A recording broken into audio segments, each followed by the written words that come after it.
Welcome to Flat Earth United.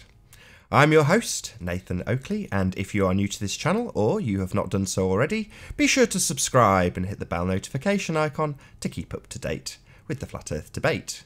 If you would like to support this channel, there is a link in the info box and a super chat that runs alongside the show while it is live.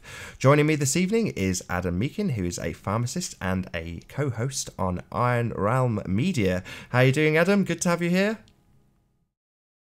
Great to be here, mate. Doing very well, thanks. Yourself? I'm very well. Very pleased to have you here. Very perfect timing because we've been chatting quite extensively about curve calculations, and this is something that is quite near and dear to you. So maybe you can kick us off by telling us what your involvement with curve calculations is, Adam. Yes. Yeah. Well, I start. This is kind of what got me into flat Earth. Was the thing I first looked at as a ball believer. So for a while now, I've been looking at ways of trying to produce a formula and went from incorrect formulas, which didn't kind of compensate for the size of the ball you were working with, to trying to explain it in terms of angular vectors. And I developed an equation which used an approximation to the proof of a sphere using an infinitely sided polygon, which was fine, but didn't allow the layperson to easily do a quick calculation equivalent to the 8 inches per mile squared. So that's kind of been my beef on and off whilst getting into all the flat earth stuff. You know what I mean? That's kind of been the side thing that's been niggling in my head over these 2 or 3 years that I've been involved with flat earth. So about 6 months ago, it kind of dawned on me a way of doing it. It was kind of looking at the way Bob on Globebuster was talking about the Sagitta and stuff like that, and kind of reversed it and turned it inside out. So that's kind of what led me to today, and hopefully what we're seeing is, and it appears to be fairly accurate even to the drop calculations of what Metabunk is using, is a formula that hopefully people can use quite simply without having a website, as long as you've got a cosine button, which as long as you've got a mobile phone nowadays is perfectly functional. You can hopefully use this formula to calculate the drop. And I suppose that's probably the key word at the moment. What is drop? So maybe I'll start the presentation and we can kind of get into drop and what I think drop, and how, if I live in the reality of living on a ball Earth, how gravity is the definer of drop and where drop is calculated from, and probably take it from there. What? Yeah, perfect. I mean, if you want to bring up your presentation, that'd be absolutely perfect. Cool. So the purpose of this presentation really is kind of just to show you how I derived the equation. So if you've got any questions of how the hell have you got to 6379 minus 6379 times the cosine of A multiplied by the distance, multiplied by 0.008326161, which is the formula. Kind of wanted to show people how I've got to that, so that if you've got any basic questions of why it is there, that it kind of explains before we get into any maybe more substantial critique of it, which I'm happy, because this is maths. This is about the mathematics of traveling on a circle, basically. So so it doesn't matter whether you believe it's flat or round. This is the mathematics of it. So Or Nathan, I forgot a screen share on this one. So screen share, we go. Scroll your mouse over the Hangout, and then it's top left, top left-hand button is screen share, and then just pick the application. So there's 2 tabs: main window and application. Lovely. Let me know when you're there. I'm there. Can you see? Yeah. First slide. Just click hide on your little bar. There you go. Do so. Okay, so yeah, this is part of the presentation I first gave, probably back in the summer. Move on from that. So yeah, so basically this the presentation is just to kind of show you how we're going to make a curve calculator. So the first thing we're going to do is assume that the Earth is a ball of radius 6,371 kilometers. from that, what we're going to actually try to do is, and this is the first thing, is to try and use the mass of distance to try and calculate how we travel on a ball and how we can use that travel to generate some numbers that we can put into the equation. Excuse me. I want to define a mathematical definition of what drop is, which is what I was alluding to earlier, or curvature, which is created by the travel on this ball circumference. And then hopefully we'll use the diagrams that we can draw with logic to postulate a premise of a formula, use some trig a bit later on, which is really the only complicated bit of the thing. It's mostly logic, this. And then we'll combine all the assumptions we're going to make and the statements we're going to derive, try and combine them, and that'll put the curvature calculator together. So, like I said at the start, the first thing when I was thinking about this is how do we define distance? Because when we think about distance on a flat plane, we just draw a straight line. So the important thing here is whenever we're defining distance as far as being on a ball, it is actually the circumference of the ball that is defining the distance. So what I wanted to do here was use distance and try and calculate that and express it as an angle, and that angle being basically the distance traveled here. If you see, we travel from the North Pole to the equator, we would travel 90 degrees. So we could say, but what I wanted to express it was as just a kilometer. So in 90 degrees, there's 10,007 kilometers, we're told. So in 1 kilometer of travel, we're going to travel through an arc angle of 0.00899326161 degrees. And that's quite key in the formula, and you'll see that that's the big number at the end. And that literally is just so that we can turn the initial distance that we're trying to calculate the drop for as an angle.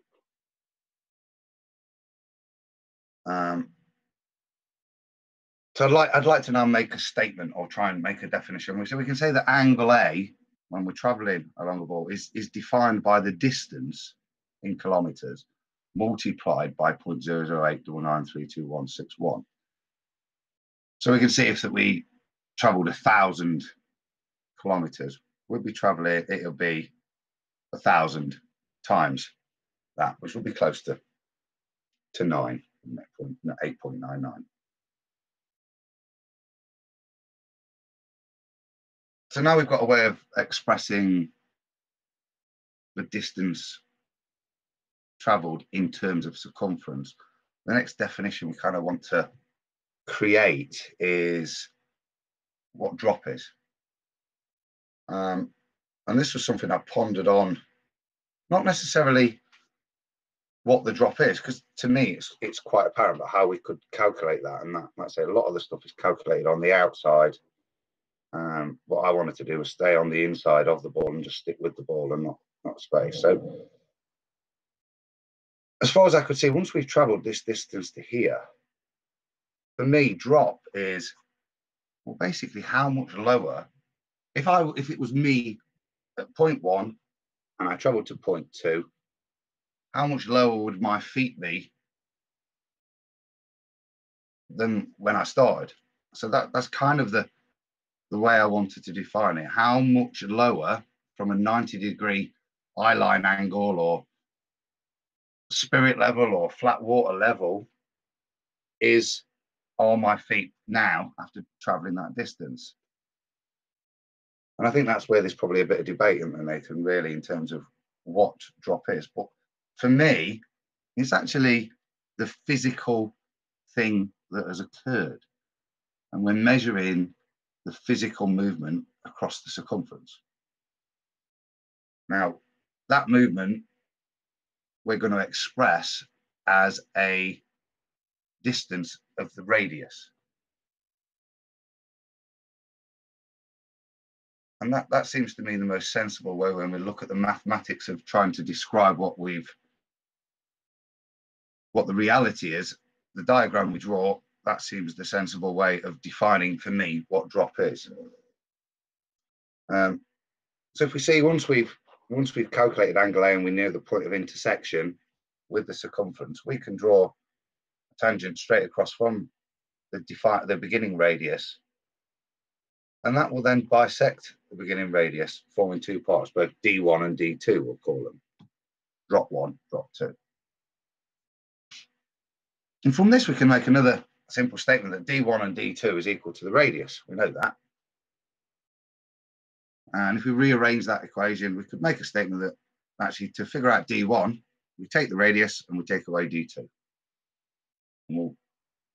There is a point to this, and you'll see later, it's useful later. Now, trying to define D1 is actually very difficult to calculate mathematically. I struggled with, but actually, and this is kind of the thing that has occurred to me, that actually D2 is very easy to calculate. The point of intersection here, we've got a length radius here, we've got a point of intersection here, and we've got a known angle. And basically, we've got those factors. We can use trigonometry to define what we do. So if we use the basic SOHCAHTOA, we would define the radius here as the hypotenuse, D2 as the adjacent side. So we can know that cosine is equal to adjacent over hypotenuse. And if we put the adjacent and hypotenuse in terms of the terms that we're using within this triangle, we can make a statement that the cosine of angle A is equal to D2 divided by the radius. And I'm going to just quickly shuffle that one again, so it's a bit easier for me to use later on. So if I'm going to make the statement that D2 is actually equal to the radius multiplied by the cosine of angle A.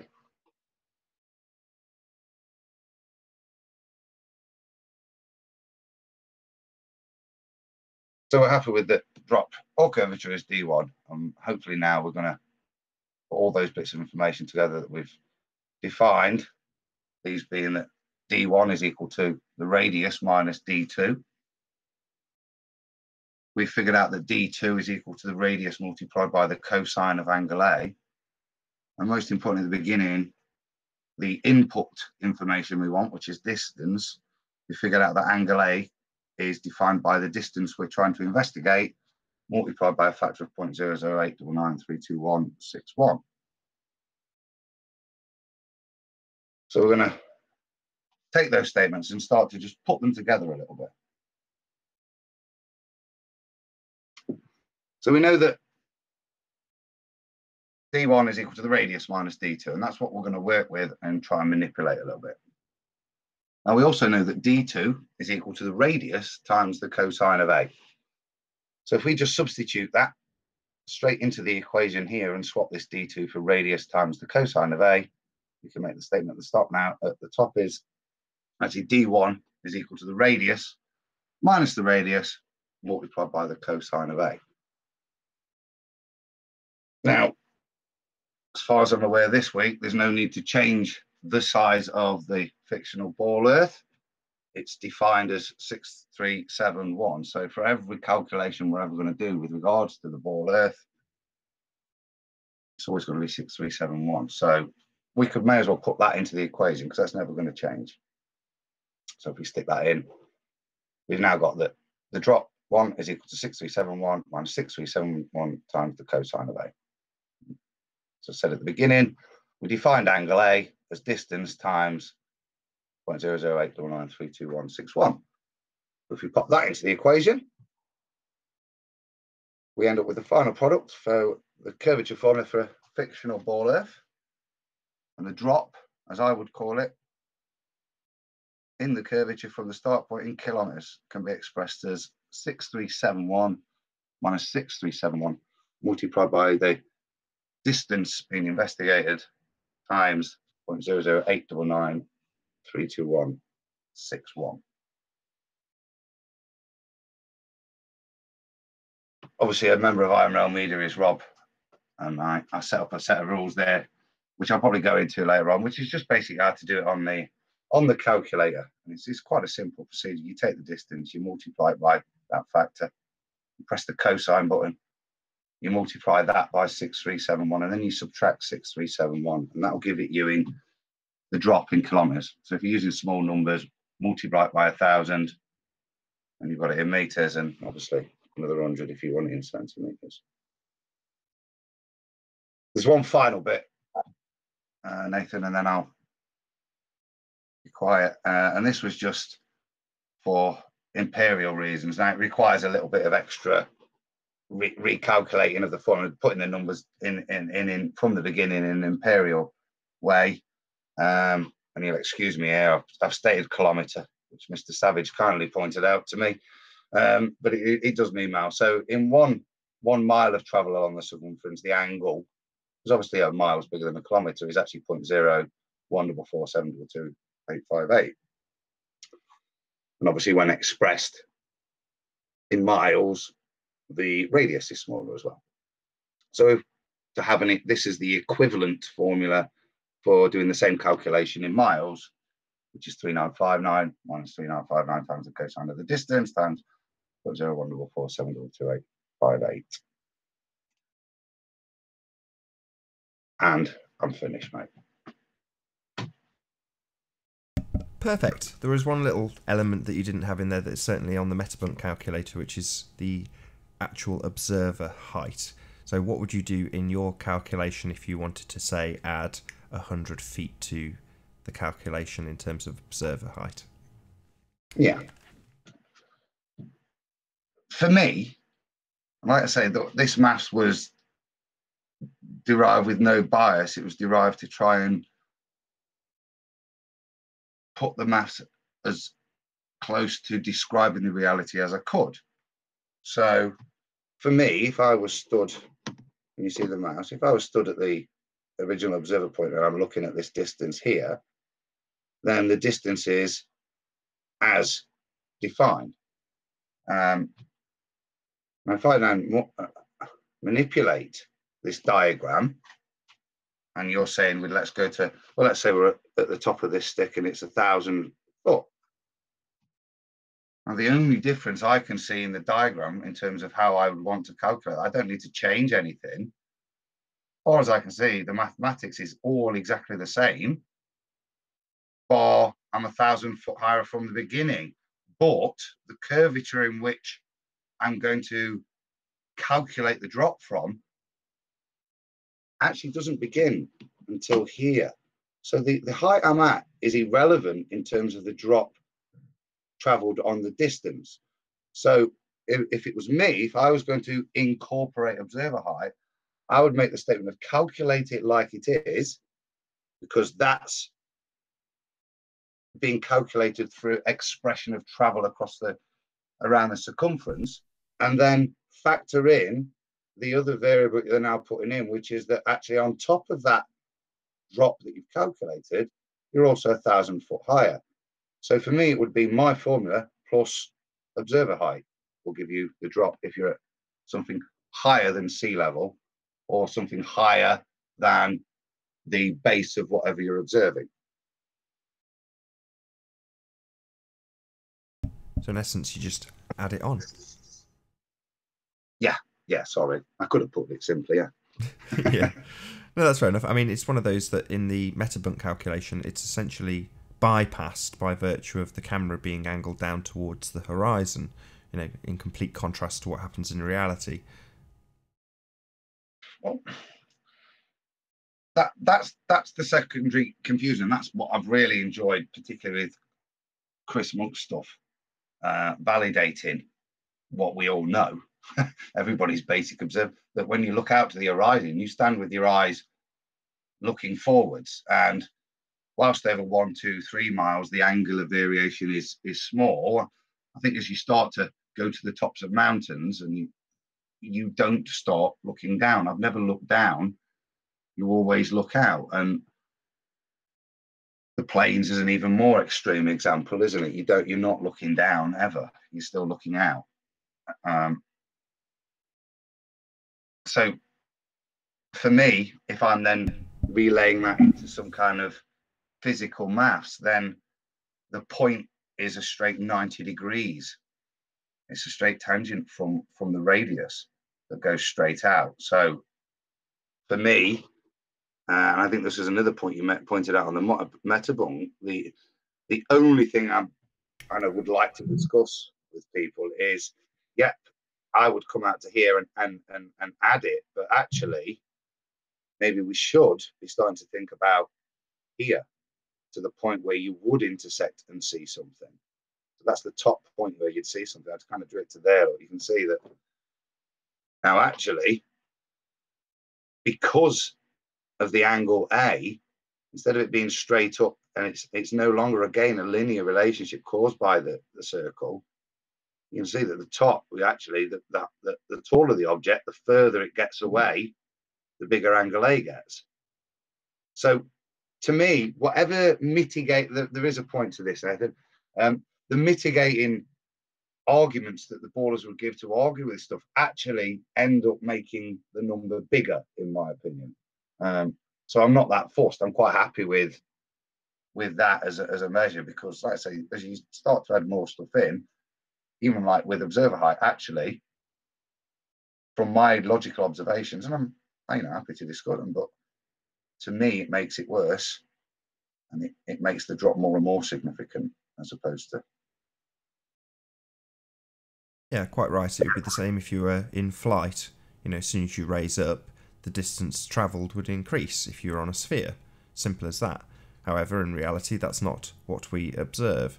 None of it is. I mean, we should probably point out at this stage that both of us are flat earthers, and while you are going to great extents to do the mathematics and demonstrate how it would work on a sphere, we don't live on a sphere. None of this matches reality. No. And that's honestly, you know, when you're trying to envisage this, that's the biggest trouble, because you're mismatching a mathematical model and you cannot observe it in reality. So it's very difficult and confusing, because reality and what you're trying to do or model isn't there for you to actually observe to model. And I think that's where a lot of confusion occurs. And so for me, this isn't the purpose of this really is for flat earthers and also for ball earthers to use in arguing. It's a quick way of doing it. It's the reality. If you look at, I think we used it in the week, we checked it in the week, didn't we, compared to Metabunk's actual drop value, and there's a very small decimal difference between these things. And I think, as you guys have showed this week, actually, certainly before you guys even started this, that was the definition that I came to on my own. And so for me, it's a useful tool for people to start to use in debate, and to be able to do any calculation to give them a real ball earth figure, if that makes sense, because 8 inches per mile is useless in terms of widespread debate across massive variance of things, and it's also not great early on. It's inaccurate early on, and if you were doing surveying over 2 or 3 miles, you'd actually want more accuracy than 8 inches per mile gives you. So Absolutely. Now, as I mentioned at the beginning of the show, you've got an association with Iron Realm Media, who you're due on with now, so I know you're under a little bit of time pressure. This might be cut short as a result, but either way, can you tell us a little bit about your involvement with Iron Realm and maybe your journey into Flat Earth as well? Well, yeah, I mean, to be honest, mate, it was doing ball math formula. It was going through it, realizing, and it's kind of sending a plea out there in, I don't know, a long time ago. And then kind of just meeting up with John Savage. He was still, started on the gyroscope stuff, and particularly Rob, because Rob, although he might not sound it, is quite intelligent. And that's said in a very different tone to the way insults are thrown in your show normally, mate. I say, Rob's a good mate. And it was him that challenged me on my first maths and saying, trying to express it in terms of we have to build in the size of the ball. And so a good friendship was sparked up there with open, honest debate, nothing preloaded or anything. So started to chat with those guys. They were dealing with the guys in Canada, James and Walton and Josh in America. So kind of got in with them guys, and then it all kind of snowballed from there. We started doing our hangouts and started to be able to get a few guests on and made a few friends and got in touch. And the guys are now started to do that. Obviously, they've got the 2 slots a week on True Frequency Radio, so that's 10 o'clock Tuesdays and Fridays UK time. Give it a full plug. Come on, you got to give it a proper plug. I'm trying my best, mate. This is as good as it gets. Tuesdays and Fridays. The TFR shows, them two. It's the Ironworks, and it'll be those two just discussing current stuff, mostly flat Earth, but stuff that interests us flat Earthers in our lives and that. And then we'll have, obviously, like we do on Fridays, they tend to have guests on here and there as well. And yeah, an open forum. People are welcome in the chat and also to phone in. And really, another good thing, that it's actually the taking over. Well, not I did say that, but actually you can see a big influx of flat earthers as troopers into TFR. We're the following from Mark Sargent and Jaren's in there. Strange, we don't really, that we had Jaren on the other week. It's not like we were in there as through them. We actually got in there through Billy Ray, introduced the guys to Chris and the like. So it's coming in on its own merits, if you know what I mean. It wasn't coming in on the back of that. I mean, the other guys like a good bit of conspiracy and the likes, because Josh is there also on the Infinite Fringe on Sunday nights with Billy Ray Valentine and Bin Hamin. So that's a good old, more traditional conspiracy mashup, more 9/11 based, if you see what I mean. So a good mix, mate. But we're basically 6 middle-aged, bordering towards old men just giving our opinions. Do you know what I mean? And that some people like it, some people don't.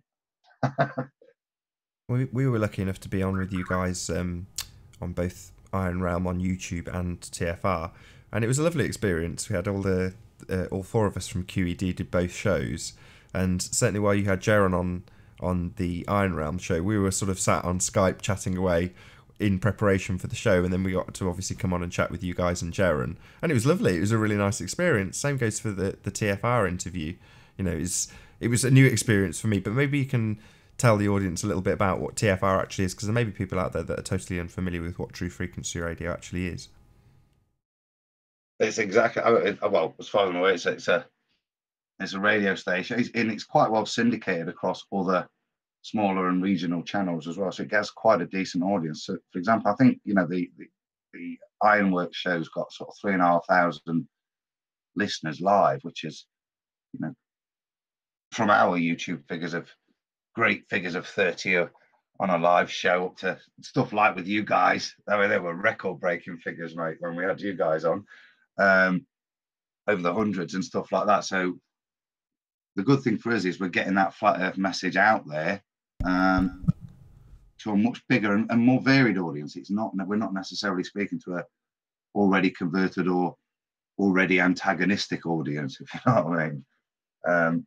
But yeah, so TFR is just a big mainstream sort of truther, conspiracy, open platform for people. I think Chris and Sheree I've heard no restrictions from the guys in terms of what we can and can't say. We certainly tend to try, like yourself, keep the language and poor language down to a minimum. I've got no problem with an F and a Jeff here and there for exemplifying purposes, but certainly standard pub language we try to keep out of the live shows and that, just so that it's.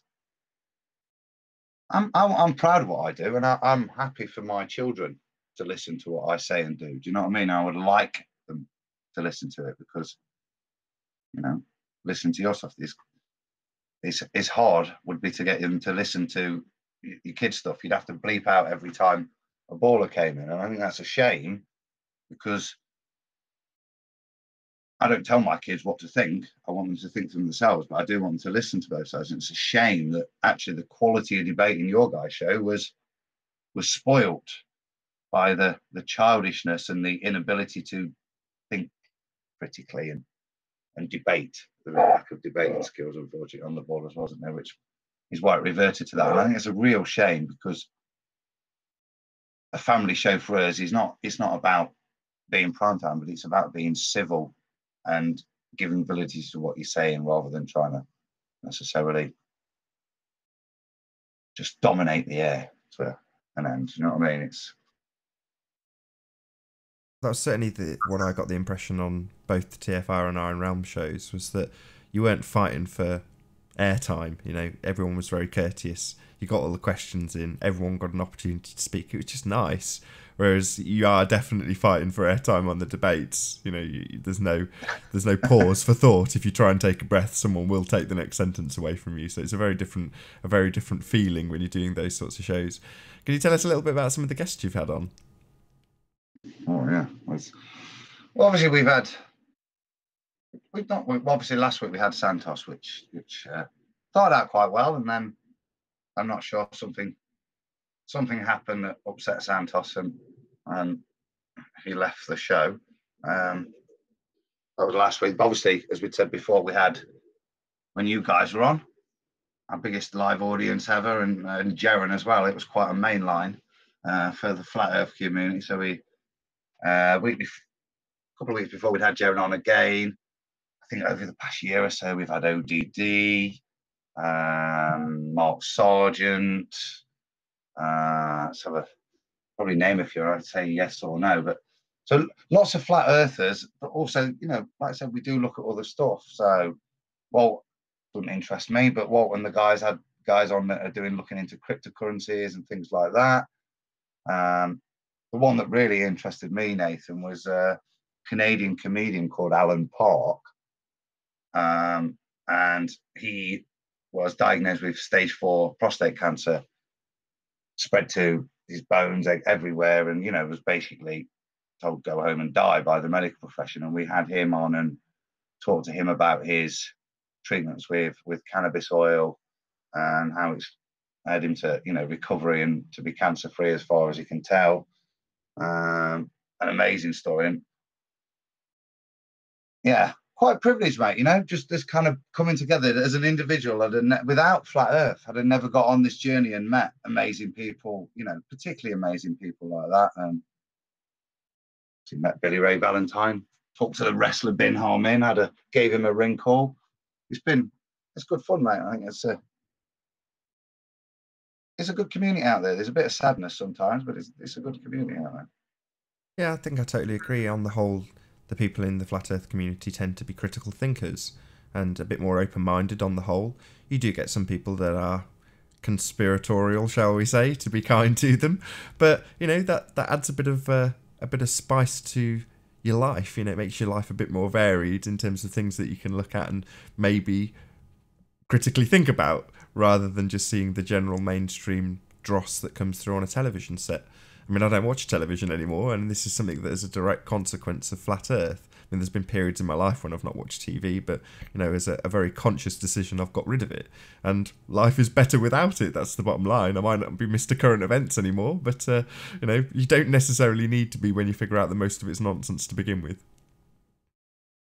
Yeah, I think the only news I like is a bit of Sky Sports news, mate, because I can't give up on the sport paradigm. I know it's the new cathedrals. I know what they're there for, but I love the punishment that Nottingham Forest give me. So, you know, I'm not even chasing glory, mate. But that's the only kind of mainstream thing. Certainly TV. Might watch the odd cooking program.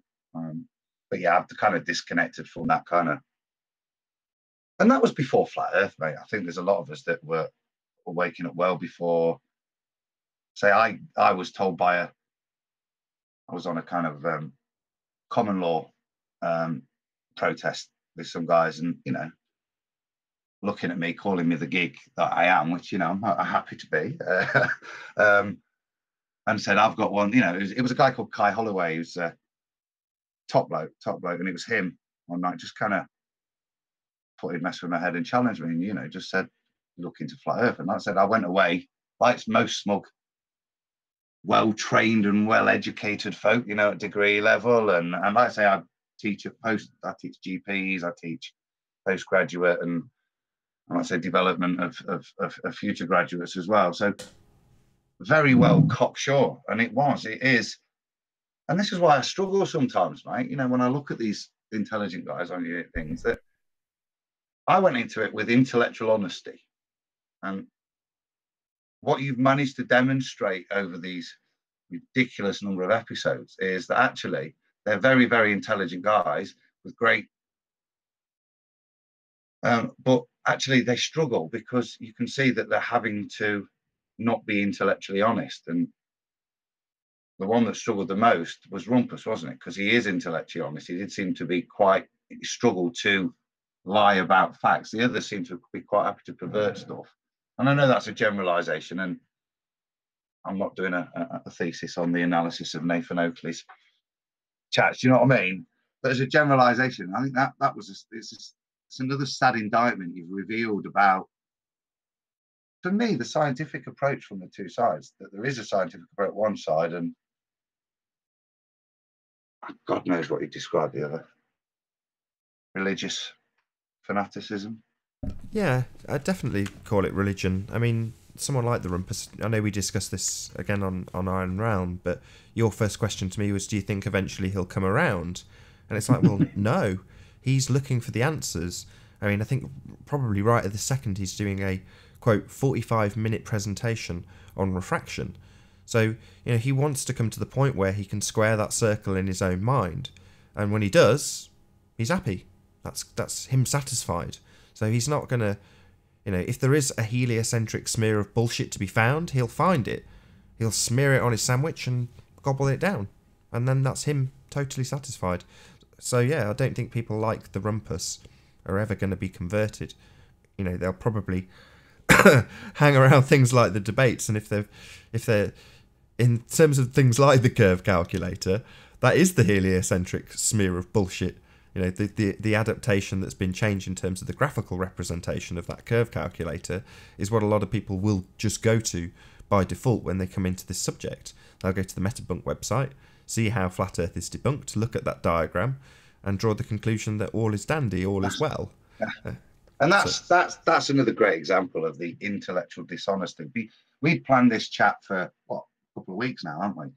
And 2 weeks ago, mate, I would have been having a much different, more detailed chat using Metabunk's original pictures to try and explain why mine was so different and why this creation of a hump can't happen. He's still trying to create a mystical hump, but from nowhere now, because he's been caught out, and as I think it was this afternoon, wasn't it? As Chris demonstrated, as you tilt the camera angle back, you can't create a hump. The hump is created by looking through the Earth. The point that, as you say, you argue for quite a while with the 200-foot high wall of water. They couldn't get. For me, that was one of the more frustrating aspects of listening to the debate, as you guys kind of let them stick with that concept that there's water in front of them mounding up above their eye line, and then the world curves down afterwards for some reason. And that was the crucial part of my maths, is it's based on gravity. If a ball Earth exists, it has to have gravity, and gravity has to define the highest point. There is no point that can be any higher. There can be no hump. And it's impossible to draw one without, like you say, making somebody look through the Earth. And that's not then representative. I think Chris Monk's stuff probably explains it graphically better, but in no way do what they're showing represent what is happening when you observe. And that's why I would disagree with even the revision, even though we've stopped tilting backwards to create a horizon point, which means we angle ourselves back even No, we haven't. I mean, all they've done is they've taken the target and angled that backwards. So the target is very much still angled away from you. That's why you had the example in your mathematics where if the building is tilting physically, literally in their depiction, physically tilting away from you, it increases the distance. Well, that's only necessitated because they've just changed it. So instead of the target being correct in their old diagram, they had the whole thing tilted such that you couldn't notice, or it was less noticeable that you're literally tipping back on your ankles as you're looking further and further at distance. And most people don't get this concept. The hump that you're describing, the wall of water, I still get criticism for it now. So at the 51 mile marker or whatever it was like 1,000-foot wall of water. And that was what obviously I'm going to pick, I think it was more than that. It was like 1,200 feet or something like 1,230 feet. But nice round figure is 1,000-foot wall in front of you, so that people can hopefully cement the idea that what they're looking at, in the pictures at least, physically isn't there. It's a representation of something that physically you don't have line of sight with. And most people really struggle with this. The ballers are the people who are struggling with this. So I'll say, well, it's a holographic projection of something that is not there, because it's 1,000-foot wall that you cannot see through. So in order for it to be there, it's physically being projected up from behind a curve. It's not there. But people don't get that. They're like, why do you say it's holograms? It's like, I don't say it's holograms. That's ridiculous.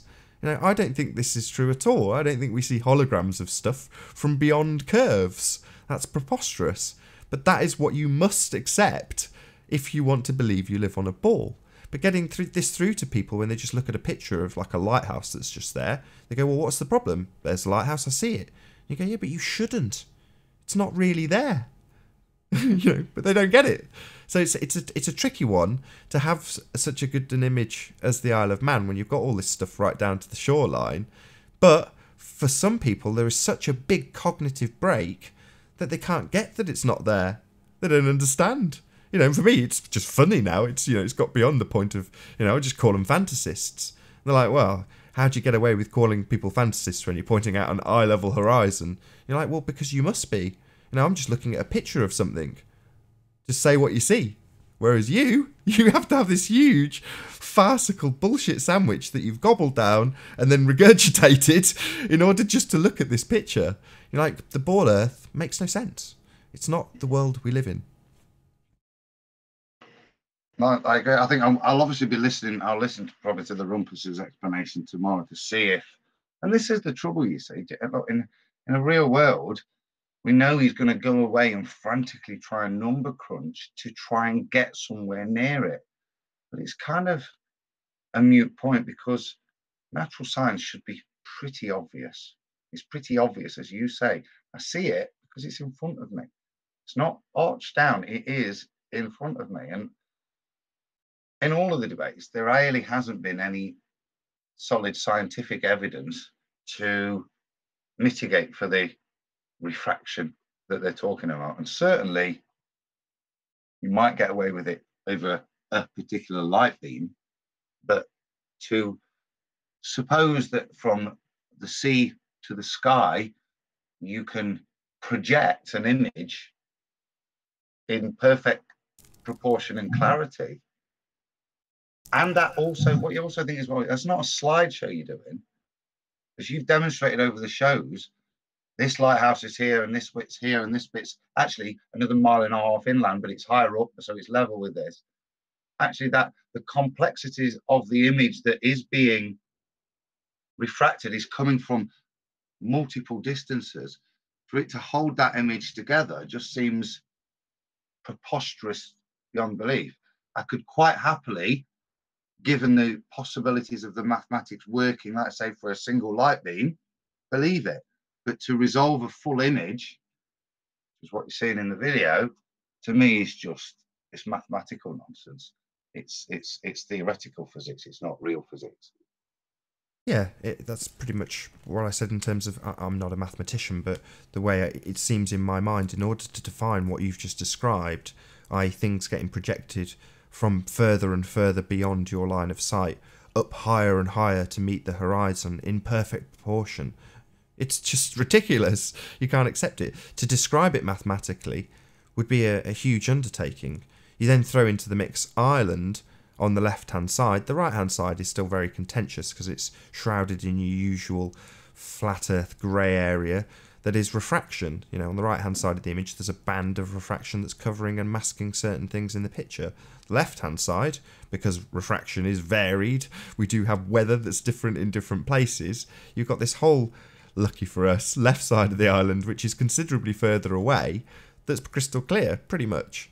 You can look down the coast and see these things getting further and further and further and further away, which is lovely for us to be able to point out that we've got this extra bit of land with a lighthouse-shaped thing in exactly the same place a lighthouse should be, that's between us and something that's about 145 miles away, Ireland. And this is the bit that the Globers don't really want to attack. They want to stay at the north end of the island where it's all shrouded in mystery, like all the other flat Earth photography we normally see. It's just luck or judgment, whatever you want to call it. Personally, I'd just call it a clear day. Anthony's got a representation of our world. That's what the world really looks like. Unless you want to accept that landmarks further and further and further down the coast are being projected up higher and higher and higher to meet your eye level. In other words, we have holographic representations of what the land should look like, and it coincidentally looks exactly the same as if you got in a boat, travelled to about 10 miles off the coast, and saw it with line of sight. It just happens to look exactly the same. That lengthy of an explanation in and of itself should tell people something's not quite right. Whereas the flat Earth explanation, as you put it so succinctly, we see it because it's there. It's the end of the story for us. Nice and simple. So we can get away with calling people fantasists when they have to be able, in the first instance, to regurgitate this nonsense. And probably 8 or maybe even 9 times out of 10, people can't. They have no way of regurgitating that amount of nonsense back to me so that I understand what is necessitated for them to accept that they live on a sphere when they look at that image. Most people can't do it. They can't parrot what the rumpus will be detailing right now in his 45-minute presentation. It's beyond most people's comprehension because it's beyond bullshit. Well, it's not supported by evidence. It's not supported by fundamental facts, is it? So it requires belief. So for me, it is religion as we stand at the moment, because it's the religion of the holographic God, isn't it? From what I can see, it's, that's the reality. They believe that what they're seeing is not there, as you allude to. So fundamentally, from me being just scientific about it, there is no evidence. So it is a religion. That's not to say they're wrong.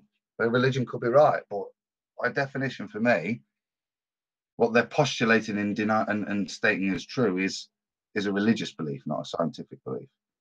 And that is demonstrated fantastically and evidenced in the photographs. Yeah, and as you say, people are entitled to their beliefs. It's not that we want to say to people, you're not allowed to believe you live on a spinning ball flying through space. It's just not realistic to actually, go out and then assess things in your surroundings and compare them to what it would be to live on a sphere. That's just not the world we live in if you actually look at it. And that's why I use the term obviously and observably. The world is obviously and observably flat. And if you stick your head in a book and read about the physics of spheres, then yeah, you can get to an understanding of what it would take. It's only when you go out into the real world and start comparing these things that you start to realise that it doesn't match. There is no match with what they tell us. And the worst part of it is there's people like Mick West who want to shroud that grey area in even more mystery with a dash of deception. And that's precisely what things like the Metabunk calculator are. It's bad enough that we don't live on a sphere and we're doing, the mathematics of what happens to our line of sight on a sphere. That's bad enough. But to then manipulate the rules of gravity for the sphere that you say we live on so that it matches slightly what we observe or is pushed more into a grey area would be a more accurate description, to me is an outrage. It really is. Because that's when, if people say, well, who's perpetrating this deception? There can't be thousands of people that know. Well, no, but there are certainly examples of people out there who are definitely trying to deceive you. They are fundamentally altering the rules of the ball so that you don't notice that you're not on a ball. That's the bottom line here. And that to me is frustrating beyond belief, because I can now say to somebody, well, if you want to know who's deceiving you, here's an example. Here's a guy who's literally going out of his way to deceive you. He's not representing the physics and mechanics of a ball accurately in terms of what it takes to be a ball and the reasons and whys and wherefores of why it is a ball in the first place. Those are essentially tossed out the window because it doesn't quite look right. So therefore they'll represent it completely differently in this diagram, basically to deceive you. Because if you saw it how it was actually represented in the physical world, according to them in the heliocentric model, you would much more swiftly recognise that it doesn't replicate reality in any way, shape or form. You know, you've only got to get in a plane, take off, and notice that the ground isn't falling away from you. It's just not. The horizon does rise with you. Now, that's why people use attitude meters. That's why you have a false horizon. And yes, you can go talk about the very small declination that happens through perspective, but this is easily accounted for. You know, it's very well documented. People who fly know. It doesn't change where the real horizon is, and you have to point your aeroplane at that in order to fly level. It's as simple as that. There is an eye-level horizon, whether people like it or not. But when you state these things, it's when you get huge amounts of ball earth, people calling you a shill, telling you you're a disinfo agent. It's like, you can't change reality. It doesn't matter how your depictions want to slightly trick people into thinking it's not quite the way you think in terms of the mechanics you're taught in school about how the ball actually works, how gravity works, for example. These things, they can be twisted to deceive you. And that's maybe, hopefully, the thing that will happen more and more and more going forward in Flat Earth, that people will point out these deceptions and the audience will start to recognise it. Even the people without critical thinking, if you say it and point it out with enough evidence to back it up, even the people without critical thinking will eventually start to recognise what's going on around them, and that's that they're being deceived. We don't live on a sphere. No, I'm with it. I would thank the Ball of Summit. They do add a lot of really, really over the top, obviously, but it's very, very useful in terms of, from an objective point of view, watching the stuff, to actually not just listen to your opinion, but to listen to other people's opposite opinions and then listen to them be dissected. You know, and that, you know, it happened, it swung to and fro as for bits, didn't it? But it was a very good thing to actually, when you took out a lot of the fluff, to actually see how each little pixel almost was being identified and verified. And a good example of the detail you went to was when you had that guy on the other day with his ideas, and literally the lack of detail and the lack of co-lining up 1, 2, 3, 4, and 5, where he just got one thing and he thought that was sufficient. The actual level of detail that had gone off in those debates, Nathan, really does, for me, validate when you guys say that's there and that's that point and that's that point. All the data to argue against it has already been done. So it adds a real weight to the statements you make with the pictures that maybe people don't first recognize when they start to argue against it. You know, what was his name that was on the other day? You know, you were very kind to him and you didn't take the mic or anything. You were very patient, let him go through it, but you already knew what he was going to say. And well, I did lose my temper with him a little bit towards the end. Rene, his name was.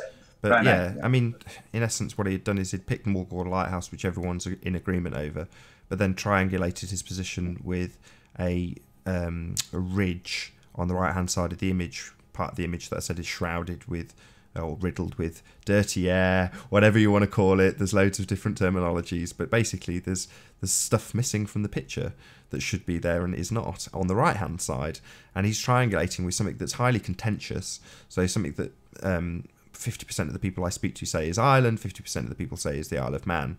So if it's in contention, you can't really use it to triangulate. But as soon as he did, we kind of, you know, all three of us, me, Ranty and Anthony, all rolled our eyes simultaneously because we've done it. We'd done exactly the same thing with the rumpus at that scale and saw where it had failed. So we let him walk us through the steps until it failed, and then he did exactly the same thing the rumpus did, was change his mind about the thing he was targeting and then move it. It's like, we've been through all this, we've seen this fail, we know why it's failed, you've got the scale wrong. And as much as this maybe hasn't been displayed by Chris, because, you know, to get his model as accurate as he has, he's gone to efforts that, you know, he's a fairly modest guy, so he's not going to go into the detail and the nth degree level that he's gone to get that model so accurate. I mean, one of the things he actually did was he took Ranty's composite completely to pieces and took every single screenshot and angled it so that it represented the arc swing of the camera. So it was, instead of just having a flat image that they're matching it with pixels, he's got it in a perfect arc, at the focal length of the camera. So as he sweeps through on his 3D program, and it's got the model, the wireframe model of the Isle of Man, say, in the foreground if he's got it turned on, but you can then see the pictures literally arcing round exactly as the camera would have taken them. He's then gone to the effort also of putting into the program the exact details and information of the focal length of the exact camera, the P900, so that you can get the parallax correct as he swings on the tripod at full zoom, or whatever zoom the camera is at. So he's factored in all of these different things to make the model basically as perfect as it can possibly be when he's making his assessments. So, being the modest guy is, he is occasionally put on the spot and say, people will say, well, how accurate is it? And he'll go, to within a foot. It's accurate. And when people say, is it Ireland? Yes, it is Ireland. It can't be anything else. This is an accurate representation of reality. It all matches up. And then when you see Ranty doing it with their own tools, i.e. taking you to Google Earth and saying, look, if you get it as close as you can so you can pick out details in Google Earth, you can match those details with the picture. You know what you're looking at because it matches perfectly. And till now, we've had literally no one to come along and say, here you go, this is how it actually matches. Here's my comparison, because they won't ever get it to be better than perfect. We've matched it, or Ranty has, and Chris has. And from there, you can triangulate exactly where everything is and say, without question, we're looking at Ireland on the left. Again, I keep reiterating this, on the right, it's contentious. We live in quite a fractal world. Not quite a fractal world, a fractal world. So in terms of the way the geology of the land lies, if you line up with something, there's a good chance that there's something going to be in the distance that looks almost identical and lines up perfectly. If you look at the LiDAR map from above, it just looks like a brain. Like if you took a cross-section through a brain. It's exactly the same sort of shapes. But that facilitates being able to confuse things that are in the near and far distance, depending on, how clear the day is. So based on this, you can't really triangulate with anything that looks like a hill, which is why, I got quite angry when people trying to match stuff on Peak Finder, because if the parallax is pushed out, you haven't got a clue what you're looking at. You can only match it up with landmarks. And through a process of elimination, probably 80 hours of live debate and probably another 1,000 hours of man hours on top of it just on our side, going through all of this stuff, you end up at a nice conclusion that you can declare to people. It's fairly simple, it's obvious and observable, the Earth is flat, here's Ireland at 145 miles, here's Lagness Lighthouse at 51 miles, here's Morgold Lighthouse at 31 miles. It all looks exactly as it would on a flat plane, because it is. Unless you want to believe in holographic projections, or what's the comical one? The slightly looming, non-standard refraction hyena holograms, which is basically the bullshit sandwich you've got to accept if you live on a globe. So it's been a real pleasure going through that in itself, and it's led us on to conversations with people like you about things like curve calculators, and hopefully, this conversation just in itself will lead people to some truth about the non-reality we are told we are living in. So we're coming up on about the hour mark, Adam. I know you've got a meeting to get to with Iron Realm. Was there anything you wanted to get in or plug before we round out this show? No, you've been very kind with the plug-in, mate. All I would say, is like I said at the start, that's a piece of maths I've done. I'm open for criticism. I invite it. Any feedback, if anybody thinks it's wrong somewhere, if we can tweak it, you can see any holes in it, I'd appreciate the feedback, whether that comes through me. You can contact me at Larcheo Red, that's LARCHEORED on Twitter, or via the ironrealm.com website and get us there, or through you, Nathan, or whatever. I'll be reading the chat or anything. I'd really appreciate any feedback if you think there's something we've done wrong. So yeah, thanks for having me on, mate. I appreciate the opportunity to put it out there, and hopefully it is of some use to somebody in the future. Definitely. Can you give us one last plug to the Iron Realm? Not the Iron Realm. Sorry, the Ironworks on TFR. Can you just plug that again and give the times maybe for the UK audience? Yeah, I'll give it a shot. So that's the Ironworks. That's on Truth Frequency Radio, and that's on at 10 a.m. in the morning till 12 lunchtime on Tuesdays and Fridays. And then on a Friday, obviously, that's followed by the Friday Night Fringe cast with all of us guys on 10 o'clock ish start time on the Friday. But yeah, so the Ironworks show is hosted by Josh and Walt. So they're guys with the more traditional radio DJ voices.